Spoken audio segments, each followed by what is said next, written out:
สบายดีทุกคนทุกทานตอนนี้ประดับดินอยู่ที่เมืองแก้วอุดมแขวงเวียงจันทน์เนาะหลายคนเคยได้ยินชื่ออยู่บ่เมืองแก้วอุดมนะถ้าบ่เป็นคนแถวๆนี้ประดับดินเชื่อว่าหลายๆคนคงบ่คุ้นชื่อเนาะเมืองแก้วอุดมอยู่บนใดสิบ่เนาะหลายคนรู้จักกับทาราชบ่ ทาราชนี่แหละตัวทาราชนี่แหละก็คือตัวเมืองแก้วอุดมนะเมืองแก้วอุดมนี่ก็จะอยู่ก้องเขื่อนเนาะจะอยู่ก้องเขื่อนน้ำงืมหนึ่งหลายคนเคยมาเที่ยวเขื่อนน้ำงืมบ่จะอยู่ก้องเขื่อนนี่แหละเนาะตอนนี้ก็เขื่อนน้ำงืมก็จะอยู่ด้านหลังเฮาเนาะเฮาลงมาจากเขื่อนน้ำงืมเนาะแถวนี้ก็จะเป็นตัวเมืองแก้วอุดมเมืองแก้วอุดมแขวงเวียงจันทน์เมืองแก้วอุดมก็จะอยู่ติดกับเมือง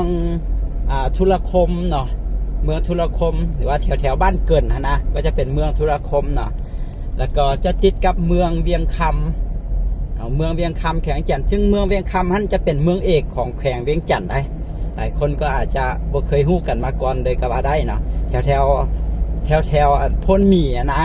แถวนั้นก็จะเป็นเมืองเวียงคำเนาะก็จะเป็นเมืองที่อยู่ใกล้ๆกันแถวนี้เดี๋ยวประดินจะพาทุกคนโอ้อันนี้ก็คนต่างประเทศเพิ่นย่างไปเลยบ่เดี๋ยวจะพาขี่รถเลาะเนาะจะยางเลาะก็คงอันนั้นฮ้อนแดดตอนนี้ก็ยังสวยๆอยู่เนาะก็เดี๋ยวจะพาขี่รถเลาะเบื้องตัวเมืองแก้วอุดมว่าเป็นจังไดนะแถวนี้ก็จะเป็นอีกเบื้องหนึ่งของทาราชอันนี้เอิ้นมาบ้านแสงสว่างนะอันนี้เอิ้นมาบ้านแสงสว่างก็เป็นแถวตัวเมืองแก้วอุดมนั่นแหละทางหน้านี่จะเป็นขัวทาโบแมนถั่วเกือบว่าขัวทางอนโบแมนเนาะเป็นขัวทาราชอันนี้เป็นขัวทาราชขัวนี้รถลีกกันบ่ได้ถ้าเห็นมีรถมาทางพุ่นเฮาก็ต้องถ่าเนาะนี่ขัวทาราชน้ำงืมนี่ใส่ตอนนี้นะใส่แก้วมรกตสีออกเป็นสีแก้วมรกตหั่นน่ะเดี๋ยวพาเลาะเบิงตัวเมืองแก้วอุดมก็คือเขื่อนน้ำงืมนี่ก็ขึ้นกับเมืองแก้วอุดมเนาะบริเวณพื้นที่เขื่อนน้ำงืมนี่เห็นเพิ่นมีการเฮ็ดเส้นทางใหม่เลียบไปตามแคมน้ำงืมนี้ไปปองใส่เมืองเวียงคำบ่เดี๋ยวอาจจะลองขับรถเลาะไปเบิ่งเนาะเดี๋ยวจะสำนักงานปกครองเมืองแก้วอุดมอยู่ส้นขวานี่เลยทางขวามือเมื่อกี้นี่นะแถวนี้ก็แถวตัวเมืองเนาะแถวตัวเมืองนี้เป็นตลาดเห็นไหมตลาดประจำเมืองแก้วอุดมเนี่ยหรือว่าเขาจะใส่ว่าตลาดทาราชว่ะง่ายๆก็คือทาราชหั่นแหละเนาะคนส่วนใหญ่ก็จะกันทาราชเดี๋ยวเขาจะอันนี้เดี๋ยวถ้าเราเลี้ยวซ้ายวันนี้ก็คือออกไปทางพลโฮงเนาะหรือว่าออกไปทางเมืองเวียงคำออกไปทางพลหมี่นะเขาขึ้นไปนี่ก็จะไปปองใส่ซบน้ำลีกบ่น้ำลีกก็จะไหลมาใส่น้ำงืมอยู่แถวทางหน้าเขานี่ทางเข้าบ้านพลม่วงเดี๋ยวจะพาขับรถเลาะเบิงนะเลาะเบิงตัวเมืองแก้วอุดมนี่ว่าเป็นจังไดนี่จะเป็นห้างคาเฟ่บ่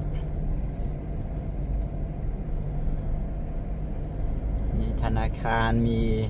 ตลาดอยู่จุดนี้นะจุดนี้ก็เป็นจุดสุ่มจุดเจริญก็ว่าได้หรือจังใด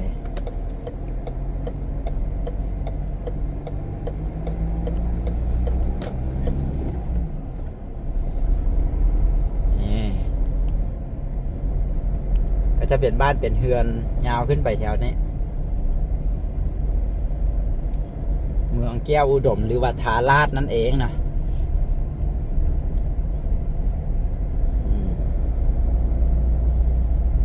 อันนี้ก็จะเป็นบ้านเป็นเฮือนยาวขึ้นไปบ้านภูเขาคำบ้านภูเขาคำภูนี่มันเป็นคำว่ะภูทางหนาวนี่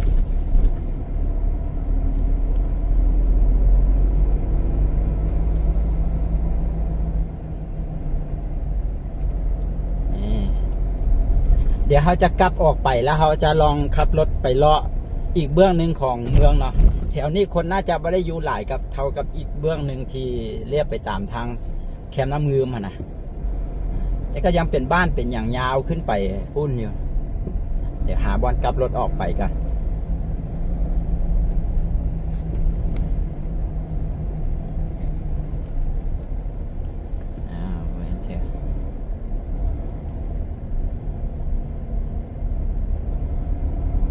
อนกลับรถก่อนนะ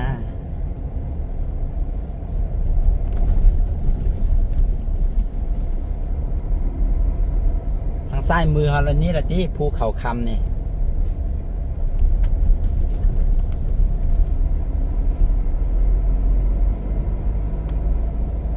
ก็ยังเป็นแถวในเมืองแหละแถวนี้ก็นี่มีวัดอยู่นี่เราจะกลับรถอยู่นี่นี่ภูเขาคำกลับไปทางหน้าอยู่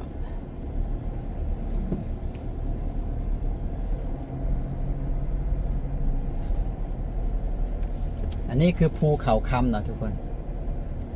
มีวัดอยู่นี่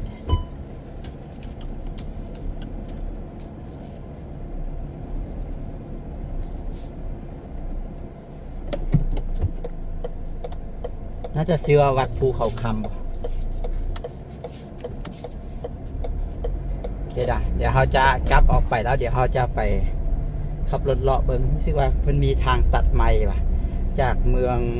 แก้วดมหรือว่าจากพารานี้ไปที่เมืองเวียงคำเรียบไปตามแคมน้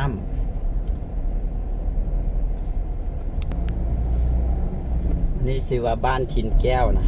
เอากลับออกมาเนาะบอนตลาด ก็เขาตลาด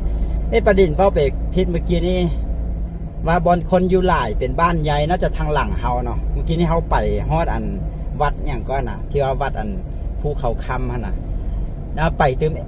มน้อยนึงแถวนั้นแห่งจะมีบ้านเฮือนคนหลายเนาะเฮาบ่ได้ไปนี่เฮากลับออกมานี่วันตลาดนี่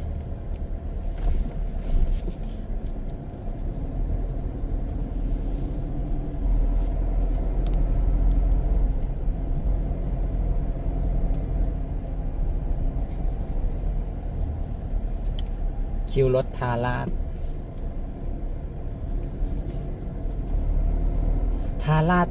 นี่คนเบ้าถึงหลายแล้วก็มาเห็นมีรถทาราดนะเวียงจันทน์ทาราดนะสินะเนาะจะเห็นหลายเนี่ยออกมาวันนี้บนสามแยกเมื่อกี้นี้เอาเลี้ยวซ้ายเมื่อกี้นี้ก็เลี้ยวซ้ายก็คือจะไปที่บอนขัวเขาข้ามมาเมื่อกี้นี่นะเขาซื้อมาแถวนี้ซื้อออกไปก็จะไปสู่พนโฮงนะตัวเมืองพนโฮงตัวเมืองแก้วอุดมตัวเมืองเวียงคำ3เมืองนี่อยู่ติดกันเลยนะห่างกันประมาณ20ป่ายกิโลเมตรนะจากนี้ไปพนโฮงก็10ป่ายวะ20ป่ายกิโลเมตรวะจากนี้ไปเมืองเวียงคำก็มีแต่ประมาณบ่ฮอด20กิโลเมตรสำนักเนาะเป็น3ตัวเมืองที่อยู่ใกล้กันเนาะถ้ารวมไปถึงเมืองธุรคมนำก็จะเป็น4ตัวเมืองเนาะ3-4ตัวเมืองนี่จุ่มกันอยู่แถวนี้เนาะแล้วก็พื้นที่ระหว่างเมืองแก้วอุดมเมืองเวียงคำเมืองพนโฮงนี่จะเป็นบ้านติดกันไปหมดเลยได้บ่มีห่างเลยคือจากนี้ไปหาเมืองเวียงคำเนาะจากนี้ไปหาพนโฮงก็จะเป็นบ้านติดกันไปเลยเนาะจะเป็นบ้านติดกันไปเลยเดียวประเด็นว่าจะลองเข้าไปนี่เนาะอันนี้ก็คือซื้อไปนี่ก็คือไปที่เวียงคำเมืองเวียงคำไปที่พนโฮงนะแต่ว่าเขาอยากอัน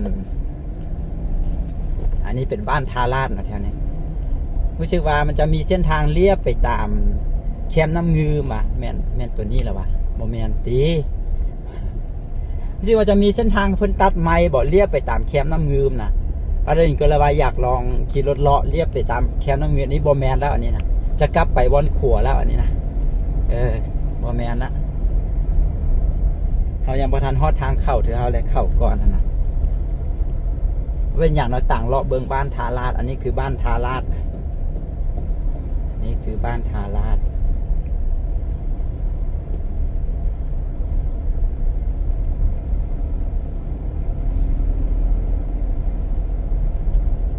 บ้านทาราดแถวที่อยู่ติดกับแคมน้ำงืมนะแถวนี้เอาสิออกไปนี่มั้งดิสิเลาะไปเบิงบ้านทาราดต่อกันลองเลาะไปเบิ้งสิไปออกอยู่บ้านใดออกอยู่ส้นขัวบ่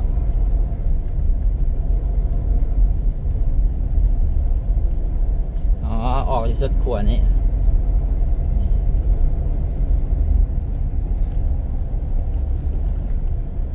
มาออกอยู่ส้นขัวนี่วันตลาดนี่ไป เคเดี๋ยวเขาจะไปหาทางเข้าไปบนเส้นทางที่ว่าเรียบไปตามแคมนึงที่ว่าเพิ่นตัดไม้ลองเบิ่งเด้อเนาะเข้าอยู่บนใดมันจะเข้าอยู่แถวทางหน้าเขาเข้าอยู่นี่วะโอ้มันเป็นทางดินแดงไปวะคือซีเมนเป็นทางดินแดงไปวะ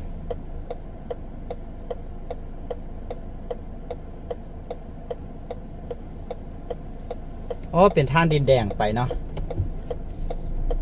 แล้วย่านเป็นทางคุมทางอย่างแดสินะ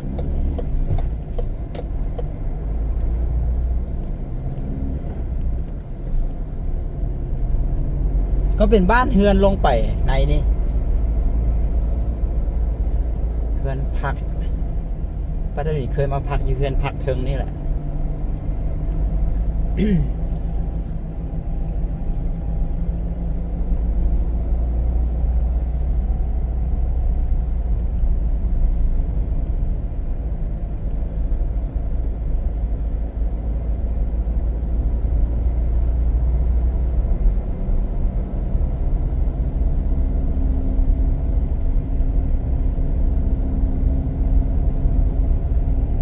เดี๋ยวมันมีเส้นทางหนึ่งลงไปเพราะคลิปวิดีโอนี้เขาตั้งใจอยากเลาะตัวเมืองแก้วอุดมนะทางหน้าเขานี่เราจะมีทางเส้นทางตัดเข้าไปเดี๋ยวจะลองเข้าไปเป็นเส้นทางดินคือกันวะหรือว่าเป็นเส้นทางปูยางแล้วบ้านนาปูโอ้เป็นเส้นทางดินทุกคนมันในใจว่าอยู่เชิงเพิ่นปูยางแล้วป่ะเดี๋ยวจะลองเข้าไปเบิ่งนะโอ้เส้นทางอ๋อนี่ปูยางนี่เด้วันนี้เพิ่นไม่ได้ปูนะแต่ว่า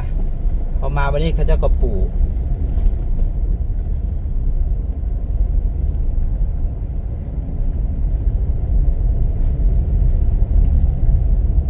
อ๋อก็เป็นเส้นทางใหญ่ไปแบบนี้เลยเส้นทางนี้จะไปซอดใส่เมืองเวียงคำไปซอดใส่อันแถวขัวนะขัวที่จะข้ามไปทางบ้านเกิดนะไปทางเมืองธุรคมจะมีขัวหนึ่งที่ก็จะมาเก็บเงินนะถ้าผู้ใดเคยมาก็จะหู้เนาะก็จะเลียบไปตามแคมป์น้ำเงิมเนาะเลียบไปตามแคมป์น้ำเงิมแล้วก็ไปปองใส่กันอยู่พุ่นเฮาสิลองขับรถเลาะไปเนาะโอ้ไก่เติบได้นี่รู้ว่าเพิ่นสิปูอย่างไปจนฮอดพุ่นหรือบอไก่เติบได้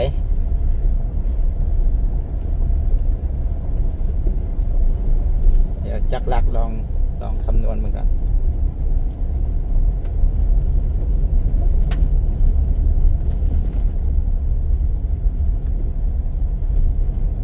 คำนวณมันก่อนมาจักลัก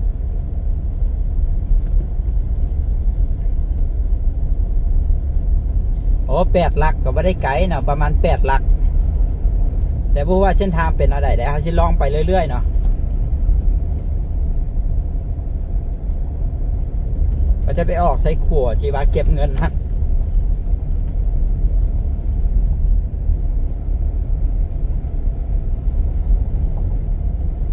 นี่ประเด็น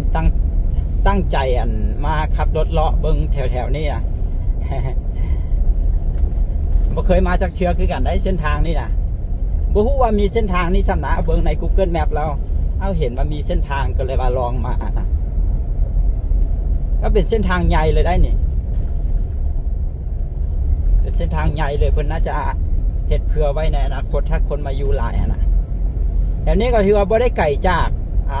นครหลวงเวียงจันทน์เนาะถ้าจากพนโฮงไปที่นครหลวงเวียงจันทน์ก็70 กิโลเมตรนะ70 กิโลเมตรถ้าในอนาคตถ้าเกิดมีทางด่วนตอนนี้ก็มีทางด่วนแล้วเนาะ ถ้าเกิดมีทางแบบยกระดับทางอย่างสินะจากนครหลวงเวียงจันทน์มาแถวนี้ก็ไม่ได้ไกลเลยมันก็จะคล้ายๆกับคนที่อยู่ในแถวกรุงเทพแต่ว่าอยู่แถวรามอินทราบออย่างสินะเว้าไปก็ถ้าผู้ใดบ่ได้ไปก็คงบ่ฮู้เนาะ แต่บางคนก็อยู่แบบเฮ็ดเวียกอยู่แถวกรุงเทพแถวอันในอยู่แต่ว่า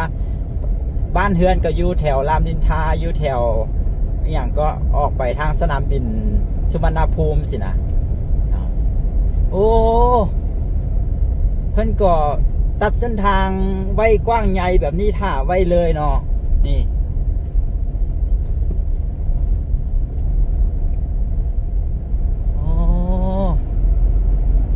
บ่ได้มีบ้านเฮือนประชาชนอยู่แต่ว่าเพิ่นก็ตัดเส้นทางปะไว้แบบนี้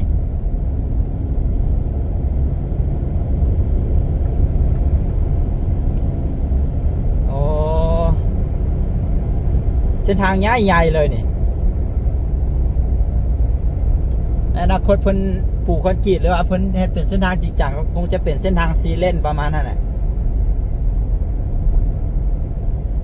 เบิ่งเพิ่นจงแนวทางไว้กับว่ากว้างๆนะเดี๋ยวจะขับรถไปเรื่อยๆนะ8 กิโลเมตรนะไปออกไซบอนขัวพุ่น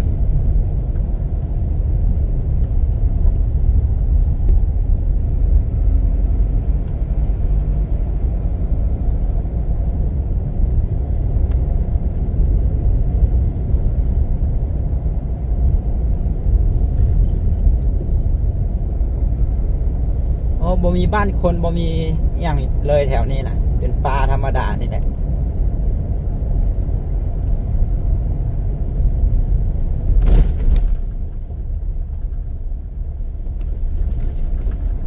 แล้วก็บ่มีรถแลนอีกหรือว่าเส้นทางนี้ไปแล้วตันบ่คือว่าบ่มีรถบ่มีอย่างเลยนะคือว่าเป็นเส้นทางแบบว่าเป็นเส้นทางตันนี่แหละแบบห้อมตันนะบ่มีผู้ใดไปแบบนั้นนะ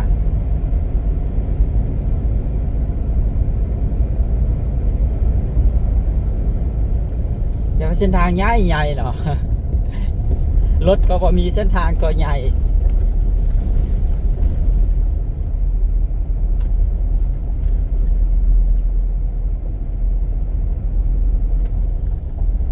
บ้านคนก็บ่มีอาจจะมีส่วนมีอย่างของเขาแล้วบ่เดี๋ยวนี้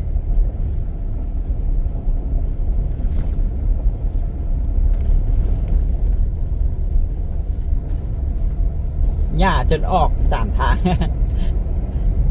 บ่มีคนเที่ยวนี่เริ่มมีคนมาตั้งเฮือนตั้งอย่างอยู่นี่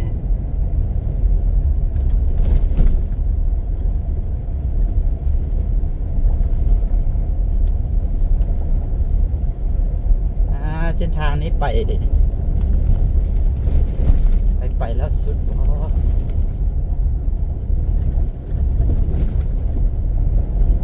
8 กิโลเมตรจังไดก็ถ้าทางเป็นอันนี้ไปก็จะไปจนสุดเลยนะ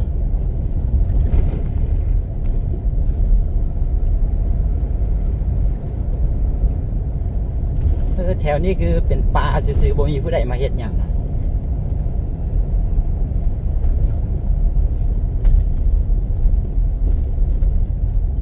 โอ้ทางปู่ย่างสุดอยู่นี่ว่ะโอ้ทางสุดอยู่นี่ติสมพอบ่มีคนมานี่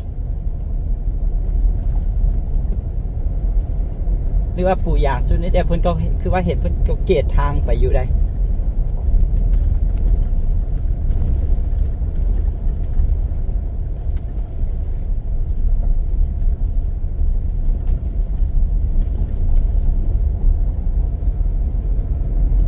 ตัวที่ปู่ย่างมาสุดอยู่นี่แต่ว่าเห็นเป็นทางแดงๆอยู่พุ่นน่าจะเกตทางไปต่อบ่หรือจังไดเดี๋ยวจะลองเนาะจะลองไปบ่ไปก็บ่ฮู้เลย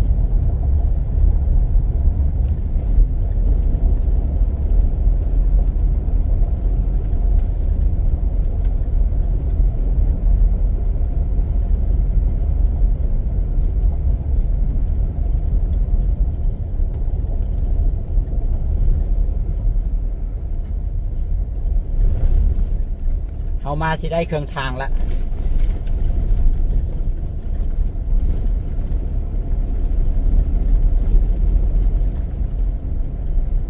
ยังอีก4 กิโลเมตรไป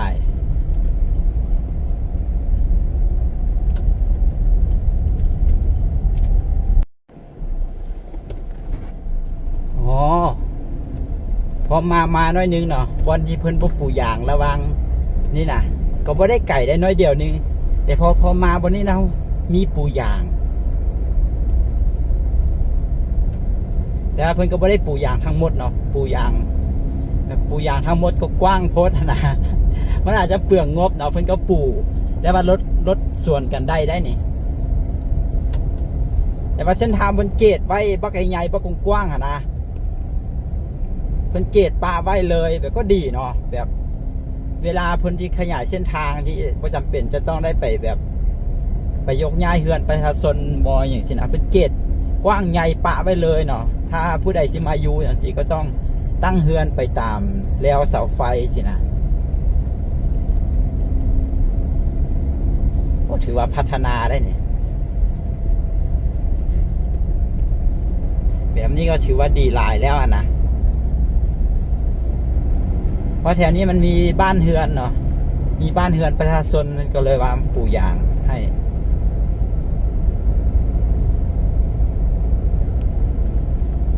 แถวนี้น่าจะขึ้นกับเมืองเวียงคำแล้วตามเบิ้งนี่มีทางแยกไปทางนี้โอ้โบแมนแยกออกไปหาทางใหญ่พุ่นละบ่นี่เดี๋ยวเบิ้งแมพนั่นอยู่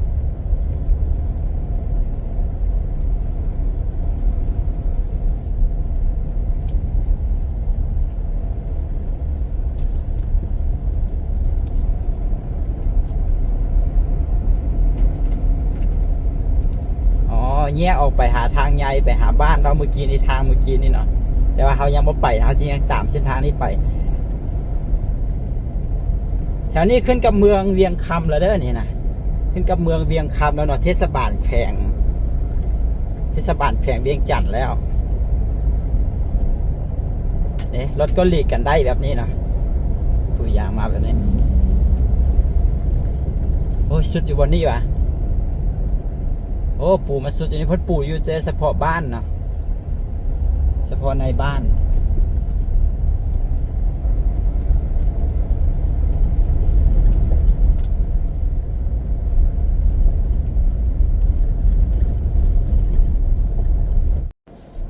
โอ้น่าจะซอดใส่เส้นทางใหญ่แล้วเส้นทางใหญ่อยู่พุ่นเส้นทางอันนั้นนะเขาออกมาแล้วกลายเป็นทางห้อมคนแบบนี้เนาะเขาเจ้าน่าจะเฮ็ดเป็นมาปองใส่กันอยู่บนนี่แหละแต่ว่าจังใดนี่เป็นทางขึ้นไปวัดเขามาออกใส่บ้านอย่างออกใส่บ้านอย่างทางขึ้นไปวัด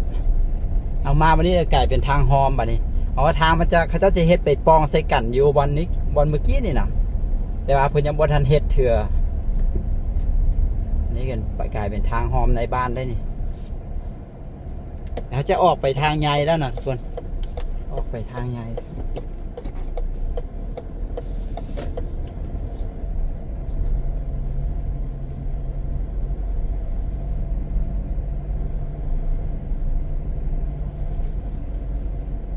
ยังโมเมนทางใหญ่แท้เถื่อเนาะก็เป็นทางที่เพิ่นตัดเกียมขยายตัวเมืองอยู่บริเวณแถวนี่แหละเนาะโอเคเนาะเดี๋ยวเราจะจบวิดีโอนี้ไว้แต่เพียงเท่านี้เด้ออันนี้เป็นเมืองเวียงคำแล้วเนาะปฐดินพาทุกคนรอเบิงเมืองแก้วดมนะรถไก่มาซอดเสร็จนี้ดังที่ปฐดินได้เว้ามาเนาะของ3เมืองนี่เมืองพลโฮงเมืองเวียงคำเมืองแก้วดมนี่เป็นเมืองที่อยู่ใกล้ๆกันนะใกล้ๆติดๆกันนะตัวเมืองเขานะก็เลยแบบขับรถมาแล้วปองใส่กันเลยเนาะก็เดี๋ยวจบวิดีโอนี้ไว้ได้เพียงเท่านี้ทั้งหมดนี่ก็คือบรรยากาศอยู่แถวเมืองแก้วอุดมเนาะก็ลองขี่รถแรนดอมเบิงชนะขี่รถเลาะไปบอลที่ยังบ่เคยไปชนะก็เลยว่าเป็นตามวิดีโอนั่นแหละนะก็เดี๋ยวจบวิดีโอนี้ไว้แต่เพียงเท่านี้ขอบใจทุกคนที่เข้ามาเบิงด้วยเดี๋ยวอย่าลืมไปติดตามกันวิดีโอต่อไปเนาะอยู่ที่เมืองเวียงคำเทศบาลแขวงเวียงจันทน์ทำมาเบิงว่าเทศบาลแขวงเวียงจันทน์นั้นจะเป็นจังได๋เพิ่นมีงานอีหยังบ่ฮู้อยู่นี่เนาะเดี๋ยวพบกันวิดีโอต่อไปเด้อสบายดี